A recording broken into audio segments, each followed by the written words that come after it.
So we were just talking about the Enterprise D the other night.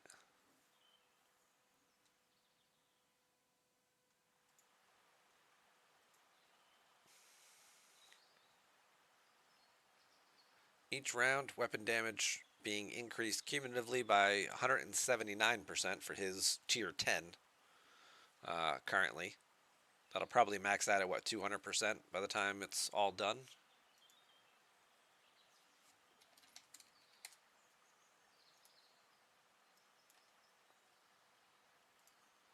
On the Enterprise D, let's go take a look. I think it's, yeah, it maxes out at 200%. So 200% per round,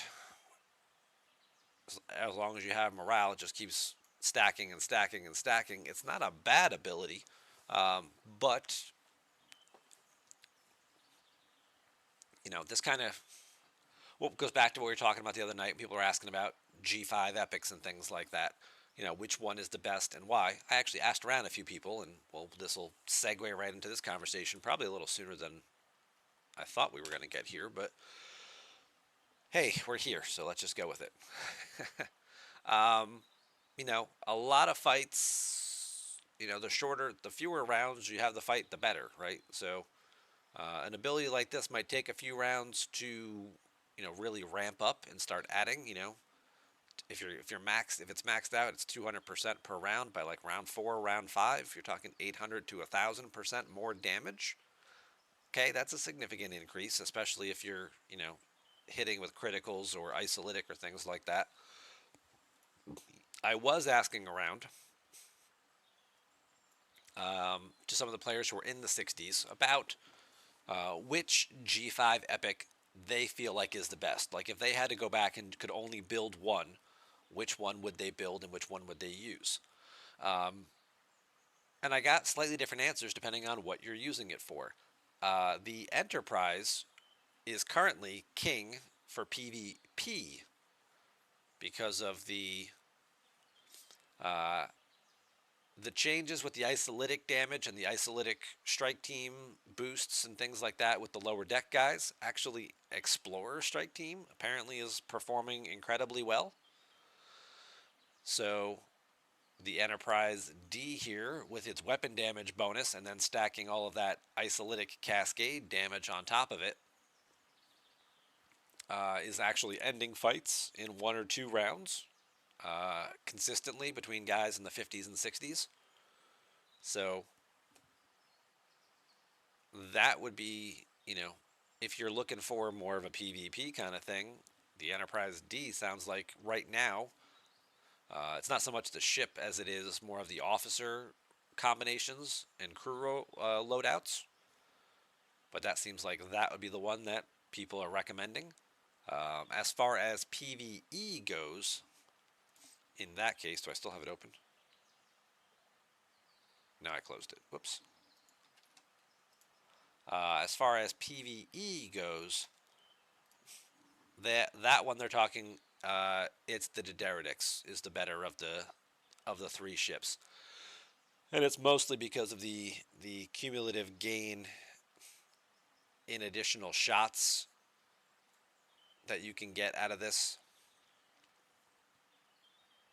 which cumulatively continues to stack and stack, as well as the consistent solid firing pattern of the ship they think is nice too, but really just gaining the extra shots was kind of the caveat here. More shots ends fights faster, and especially when you're talking about PvE hostiles in that 60 plus space, the shorter you can go with the fight, the better it is. So I think you can do it to end it faster. And this one seems to do it better than the Rotaran does, at least in their testing. If anybody here is 60 plus and wants to chime in, I'm open to feedback and opinions. But it seems like, the Rotaran is still a solid ship and certainly does still, uh, you know, do what it needs to do very, very well. if you slap in hull breach, especially if you have, it may also depend too. You may also see different benefits of it depending on your lower deck officers, right? Like if you have Balana maxed and you can hit hull breach every time, like this may seem like a more attractive offer to you than if you have Neelix only at like tier 2 and you're like, well, I'm never going to hit burning with Neelix. So I'm probably never going to, utilize that extra ability that the ship has. So this may make this more interesting than going for the hull breach. And I know a lot of people did tier up Balana way more so than some of the other Voyager crew in the last event stores that we've had. So that could certainly impact your decision making a little bit. But obviously, talking to whales who have multiples of those guys all maxed out and things like that, uh, they were recommending the D'Deridex over the Rotaran for PvE combat. I mean, of course, they're all good. They're all epics. They all do a lot of damage and do things really well. But in the grand scheme of things, it would be Rotaran's kind of stuck in the middle. And then you've got D'Deridex for PvE, and you got Enterprise for PvP. And just for comparison, obviously people are talking about, Battleship Strike Team versus Explorer Strike Team. Well, a maxed Enterprise with Explorer Strike Team versus a max D'Deridex with Battleship Strike Team. The Enterprise was mopping the floor with them, and that's mostly because of the way that the Battleship Strike Team triggers. Like it doesn't get its benefit right away in round one because La'an doesn't trigger burning until after you hit them in the middle of round one. So, in a lot of these cases, these fights are only going one round. You're not even getting to round two. So the Enterprise is dominating those PvE fights, even though they're going against the triangle. And you'd think it would go the other way. The people I talk to and what the information they're giving me, because again, I don't have any of this stuff. I'm just relying on them and their game experience. What they're saying is that's the way things are sort of stacking up there.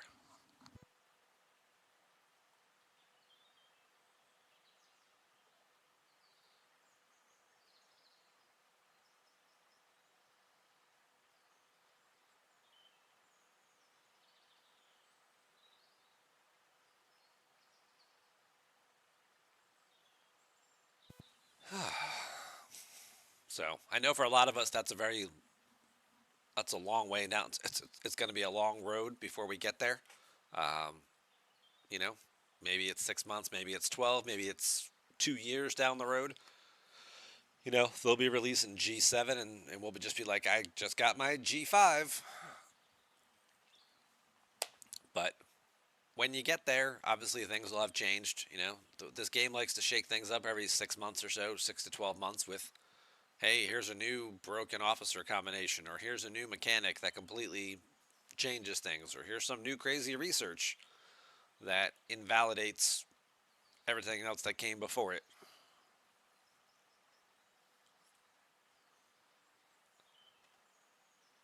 But as we sit here today, February 15th of 2024, which is a leap year, by the way. We got 29 days in February this year, this time around.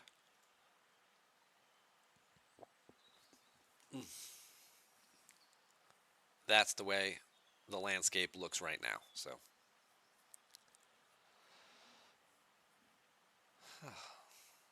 Hypodermic's asking, now that everyone's burning their stockpiles of directives, how long you think before they introduce a different event to try and sell directives? Probably next month. Wouldn't surprise me to see them run a couple, like, this event went really well, right? Let's do it again next month. And the players will be like, we used all of our directives. And it's like, well, there's a pack in the store.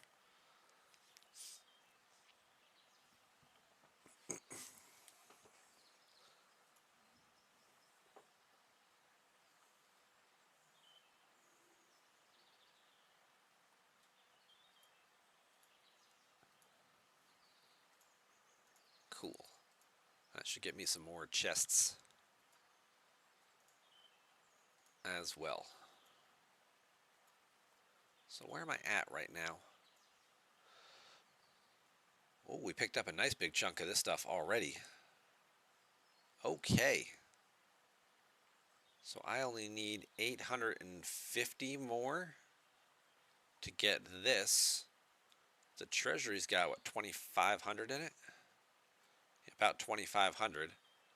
So I will have about 1,600 left, which will go towards the academy, which is probably going to be about another 4,000 total. So I'll already be almost halfway to getting this building done. That's going to be a nice get. And if some of these other events, we've got the battle pass. There's one more milestone left here. There's 500 and another 500. So there's 1,000 right there. So that leaves me down to only being 1,500 short. And obviously this Armada hunt event could grab another 150 or so maybe from this. I don't think I'm going to get up here. These guys have a pretty decent sized lead. Maybe I could catch them. But this one is mostly from spending directives. I'm going to start some formation armadas.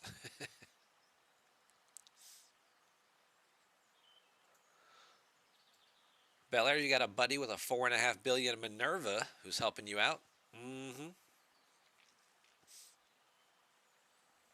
Yeah, I mean, push that Voyager as far as you can get it, right? This is that type of event where if you've got some buddies with some big ships, this is a good type of event for that, like I was just doing, right? Take a Voyager, put your best loot crew on it, because it doesn't matter. You're going to die anyway, most likely. So maximize your loot crew. I don't have data with somewhere else, but even still, I'm still getting a decent percentage there. The doctor's below deck as well. And what did I pick up?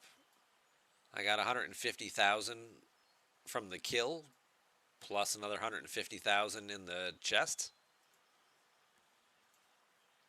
In 2 days, that'll be another box.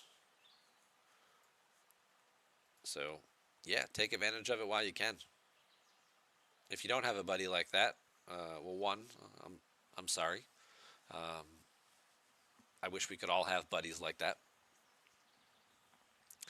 But obviously push the limits, and whatever the biggest alliance, armadas your alliance can hit. If you have to relocate your base in order to get your ship there because it doesn't have the right warp range, or use Discovery with Grush and both Scotties on it, and then summon something out there, I say go for it.